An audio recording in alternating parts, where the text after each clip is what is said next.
చంద్రబాబు మీద అయితే చాలా గట్టి నమ్మకం తెలుగుదేశం పార్టీ శ్రేణుల్లో ఉంది, జనసేన శ్రేణుల్లో ఉంది, భారతీయ జనతా పార్టీ శ్రేణుల్లో ఉంది, వైఎస్ఆర్ కాంగ్రెస్ పార్టీ శ్రేణుల్లో కూడా ఉంది. ఎలాంటి నమ్మకం? తెలుగుదేశం పార్టీ వాళ్ళైతే ఖచ్చితంగా సంక్షేమ పథకాలు అమలు చేస్తారు, ముందు లేదు అని చెప్పి ఆ తర్వాత దశల వారీగా అమలు చేస్తారు. ఒకేసారి చేస్తే ఇప్పుడు ఫస్ట్ ఏడాదే 45,000 కోట్లు ఉట్టి సంక్షేమానికి అప్పులు చేయాలి. ఇప్పుడు ఆ డబ్బులు తీసుకొచ్చి అమరావతి ఇతర మౌలిక వస్తువులు కల్పిస్తున్నారు, రోడ్లు ఇవన్నీ కూడా రాబోయేటటువంటి రోజుల్లో కూడా 1-2 ఏళ్ల పాటు ఇట్లాగే సంక్షేమానికి ఇచ్చిన డబ్బుల్ని ఇట్లాగ మళ్లించేస్తారు. ఆ తర్వాత ఇవన్నీ డెవలప్మెంట్ జరిగిపోతుంది. అప్పుడు సంక్షేమ పథకాలు లాస్ట్ 2 ఇయర్స్లో ఇస్తే ప్రజలు గుర్తుపెట్టుకుంటారు. 5 ఏళ్ళు ఇచ్చినటువంటి జగన్ని జనం చీకొట్టారు, అదే చివరిలో ఇచ్చినప్పుడు మాత్రమే దగ్గరికి తీస్తారనడానికి సాక్ష్యం మహారాష్ట్ర అని తెలుగుదేశం వాళ్ళు నమ్ముతున్నారు.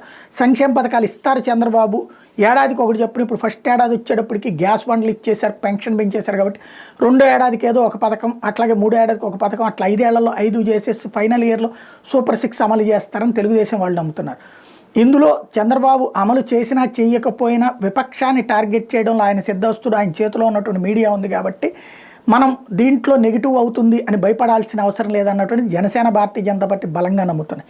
అదే సందర్భంలో చంద్రబాబు ఏమీ చెయ్యరు, ఎప్పటికప్పుడు కబుర్లు చెప్తూ ఉంటారు. ఆ తర్వాత వచ్చేటప్పటికి చివరిలో వచ్చేటప్పటికి కేంద్రం మీదకి వెళ్ళిపోతారు. ఏ ఉత్తరప్రదేశ్ ఎన్నికలు అయిపోయిన తర్వాత భారతీయ జనతా పార్టీ అక్కడ దెబ్బతింది అంటే కనుక అదంతా ఇక భారతీయ జనతా పార్టీకి వ్యతిరేకంగా తీసుకెళ్ళి దెబ్బతీస్తున్నారంటూ మనతో సంబంధాలని చెప్పి మన మీదకి తోసేసేటటువంటి ప్రయత్నం చేస్తారు. ఇటు వైఎస్ఆర్ కాంగ్రెస్ పార్టీ కూడా నమ్ముతుంది. ఏది నిజం అన్నది కాలం డిసైడ్ చేయాల్సి ఉంది.